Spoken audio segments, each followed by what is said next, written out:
तो आज हम लेकर आए हैं एक ऐसी कहानी जो आपको सर्वाइविंग थ्रिल के साथ काफी हंसाएगी भी। चलिए शुरू करते हैं बिना किसी देरी के। जुआन और लाजारो नाम के इंसान जिन्हें हम समुंदर के बीच में खुद के जुआड़ू राफ्ट पर बैठकर फिशिंग करते हुए देखते हैं। तभी उनके जाल में एक बड़ी मछली फंस जाती है। पर ये क्या, जब वो उसे बाहर निकालते हैं तो वो एक लाश थी जो देख इन दोनों की फट के फ्लावर हो जाती है और इतने में वो लाश जाग जाती है, जिसे लाजारो तुरंत ही बंदूक से उस लाश को फिर से लाश बना देता है। पर अभी भी जो कुछ भी हुआ इनके साथ, उससे दोनों ही भयचक्के और घबरा गए और तुरंत ही वहाँ से घर की ओर आ गए। लेकिन बीच समुंदर में एक लाश जिसका इस तरह से मरने के बाद जिंदा हो जाना शायद किसी बात का संदेश दे रहा है। खैर अब जुआन वहाँ से अपने घर आता है जहाँ वो एक बूढ़ी लेडी की लिफ्ट में मदद करता है। इस दौरान हम सारा और उसकी दोस्त को देखते जो जुआन को पूरी लाइन दे रही थी, लेकिन वो उसे भाव तक नहीं देता। तो वहीं लाजारो तो वो सारा के लिए जान देने को तैयार था। तो कुछ इस तरह से है इन दोनों की जिंदगी। इसके बाद हम देखते हैं कि लाजारो जो कि शादीशुदा है और उसके दो बड़े बड़े बच्चे भी हैं जिनके नाम है कैलिफोर्निया और चाइना। बड़ी ही अजीब नाम है। जो यहाँ चाइना होता है वो असल में गे है, इसीलिए हमेशा वो लड़कियों की तरह कपड़े पहन कर रहता है। कहानी आगे बढ़ती और हमारी हम केवी को जान पाते जो कि जुआन की बेटी है, पर वो उसके साथ नहीं रहती क्योंकि उसे अपने डैड का रवैया बिल्कुल पसंद नहीं। उसे लगता है कि उसके डैड तो चक्के किस्म के शख्स हैं, जो कि जुआन है भी, क्योंकि जब वो आखिरी बार अपनी बेटी से मिलने के लिए आया था तो उसे कुछ सामानों को चुरा कर लाया था अपने साथ, और जुआन का कहना था कि वो अब बदल चुका है। पर केवी को पता है कि एक बारी को दिल्ली में पोल्यूशन कम हो सकता है, लेकिन उसके पिता कभी बदल नहीं सकते। यहाँ वो बताती है कि कुछ ही दिन बाद वो मियामी जाने वाली है, इसीलिए वो उसे किसी भी प्रकार का कोई रिश्ता नहीं रखेगी। इतना सब कुछ सुनने के बाद बेचारा जुआन टेरिस पर आकर खूब दारू पीता है। दिन वो वहीं कूदने का भी मन बना लेता है और कूद भी जाता है। पर ये क्या, वो वहां से नीचे वाले फ्लोर की बालकनी पर आ गया जहाँ उसने डोर नॉक किया। तो मिसेज मिमी ने डोर खोला, उसे अंदर खींच लिया और कुछ ही देर बाद उसके हस्बैंड आ जाते। जुआन को बिना कपड़े के ही भागना पड़ता है, पर इस बारे में आज लुजारो को भी पता चल जाता है। पर वो दोस्त ही क्या जो अपने दोस्त को बुरे कामों में उसका साथ ना दे। खैर अब दोनों ही अपनी जिंदगी से तंग आ चुके हैं क्योंकि उन्हें अब कुछ काम धंधा करना है। ऐसे कब तक हम लोग नल्लों की तरह घूमते रहेंगे। उसी रात ये लोग अपने पुराने अड्डे पर जाते हैं, लेकिन आज बॉस नहीं बल्कि उसकी बीवी थी जो कि सभी को समझा रही है कि आज उन्हें क्या क्या करना है। पर इतने में दोस्तों अंदर से इनका बॉस बाहर आता, वो भी दरवाजे को तोड़कर। उसके मुंह में खून लगा हुआ, ऐसा लग रहा है कि मानो उस पर भूत सवार है। वो सभी को बाइट कर लेता है जिसमें उसकी बीवी भी थी, लेकिन ये लोग वहां से भाग जाते। लेकिन इन्हें अभी तक समझ नहीं आया कि असल में हुआ क्या। इतने में इन्हें टीवी पर अपने बॉस की न्यूज दिखती है जिसमें वो सभी को काट रहा है, जो देख सभी अचंभित थे। वापस घर आने पर वही बूढ़ी लेडी जुआन को मदद के लिए अंदर बुलाती है। दरअसल उसका पति कोई रिस्पॉन्स नहीं दे रहा है। जो चेक करने के लिए जुआन उसके कानों में कुछ बोलता है, तभी वो अचानक से खड़ा उठता है और उसकी ओर किसी पागल कुत्ते की तरह दौड़ता है। जो देख जुआन ने कहा, अरे बुड्ढे, स्टिंग पी ली क्या, जो इतनी एनर्जी आ गई अचानक से। अब वो उसी बूढ़ी लेडी से एम्बुलेंस को कॉल करने को कहता है, तो वो बड़े ही आराम से चिल मारते हुए कॉल करती है मानो कुछ हुआ ही ना हो। और हद तो तब हो जाती है जब वो अपनी पूरी राम कथा सुनाने लग जाती है। इतने में वहाँ पर लाजारो अपने बेटे के साथ आता है और फिशिंग गन से हमला करता है, जो उसके आर पार हो जाती है और जाकर लगती है उसी बूढ़ी लेडी की पेट में, जिससे उसकी वहीं मौत हो गई। पर उसका पति अभी भी जिंदा था और अभी भी इन पर हमला किए जा रहा है। इन्होंने तो कई बार उसे अनगिनत चीजों से वार किया, लेकिन वो तो मरने का नाम ही नहीं ले रहा है। जो देख कैलिफोर्निया ने कहा कि कहीं ये वैम्पायर तो नहीं है, इसीलिए इन्होंने उसके सामने क्रॉस भी दिखाया, प्रेयर भी की, लेकिन कोई फायदा नहीं हुआ, जिससे जुआन गुस्से में आकर उसी क्रॉस से उसकी खोपड़ी खोल देता है और फाइनली वो मारा गया। इसके बाद इन्होंने इन दोनों की लाश को अच्छे से बांधा और बाहर ले जाकर एक बड़े से डस्टबिन में डाल दिया। ऊपर से उस डस्टबिन को टाइटली बंद कर दिया ताकि फिर से वो बूढ़ा जवान आदमी जाग न जाए। इतने में दोस्तों ऊपर से एक लड़की नीचे आकर धड़ाम से गिरती है। सभी चौंक जाते हैं। ऊपर देखते हैं तो इन्हें पता चलता है कि ये लड़की तो सारा के फ्लैट से गिरी है।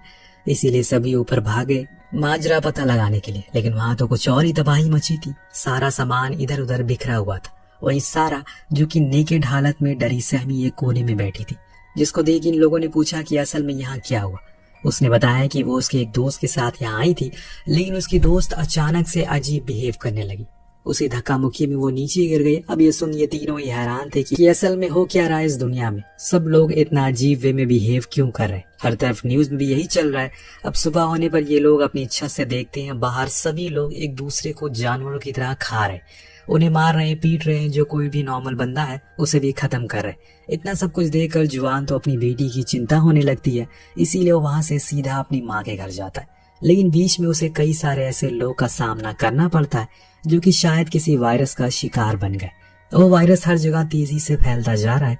खैर अब जाकर पता चलता है कि उसकी माँ भी उस वायरस का शिकार हो गई है। तो वही उसकी बेटी का कोई अता पता नहीं है, कहीं वो सच में मियामी तो नहीं चली गई जिसकी वो बात कर रही थी। इसीलिए अब उसे फिक्र होने लगी है। अब वो किसी भी हाल में उसे बचाना चाहता है इन जानवरों की तरह बनने से पहले। फिलहाल तो उसे इस घर से बाहर निकलना है, जो किसी टास्क से कम नहीं है, क्योंकि गेट पर हजारों की तादाद में वही इन्फेक्टेड लोग खड़े हैं उसे खाने के इंतजार में।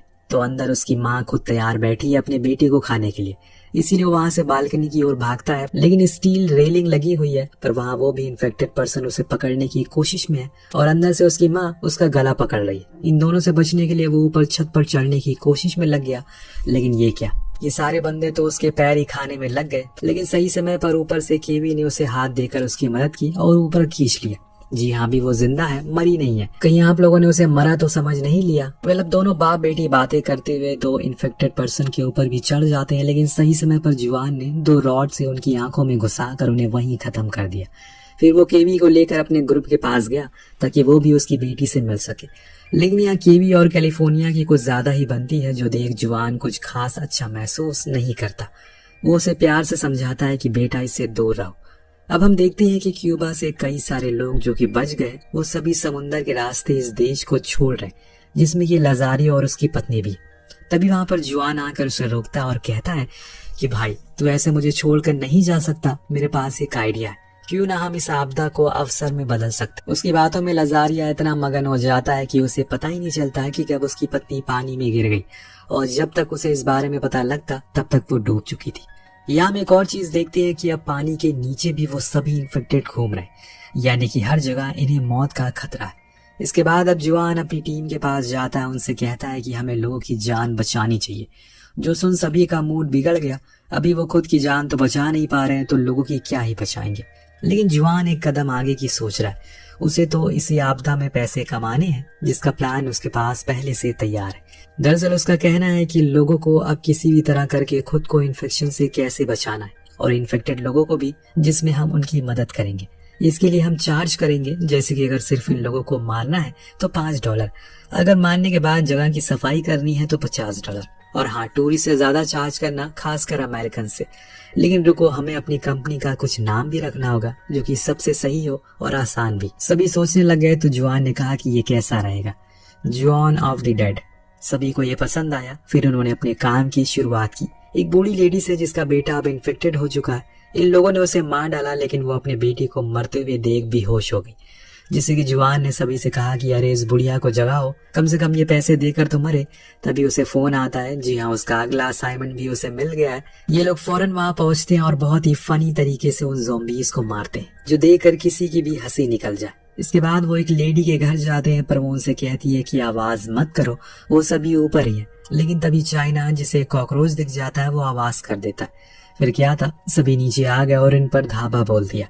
ये कमबख्त लाइट भी अभी जानी थी। इस अंधेरे में इन्होंने उन इन्फेक्टेड लोगों को मारा ही मारा, लेकिन साथ में उस लेडी को भी मार डाला था जिन्होंने इन्हें बुलाया था। पर अब मर गई। लेकिन अब वो मर गई है तो क्या कर सकते हैं, इसीलिए सभी वहां से चले गए, क्योंकि अब इन्हें अपना अगला क्लाइंट जो ढूंढना था, ताकि ये और पैसे कमा सके। इस बीच ये लोग अपने रास्ते में पड़ने वाली चीजों को लेते हुए आगे जाते हैं, क्योंकि अब शायद ही कोई बचा होगा इस शहर में। सब कुछ जो खत्म हो चुका है। एक शाम जब ये लोग अपने काम को अंजाम दे रहे थे, तो उसी दौरान इन्हें कुछ आर्मी ऑफिशियल पकड़ लेते और हथकड़ी लगाकर ट्रक में बैठा देते, जहाँ पर पहले से कुछ लोग मौजूद थे जिन्होंने कुछ भी नहीं पहना था, सेम इनकी तरह। वहाँ एक ऐसा आदमी भी था जो कि इन्फेक्टेड था, और इसीलिए उसने अपने साइड वाले बंदे को बाइट कर लिया, जिस चक्कर में उस ट्रक में अफरा तफरी मच जाती है। उसी का फायदा उठाकर ये सभी वहां से भाग निकले और बिना कपड़ों के ही घर पहुंचे, जहाँ सब कुछ तबाह हो रखा है।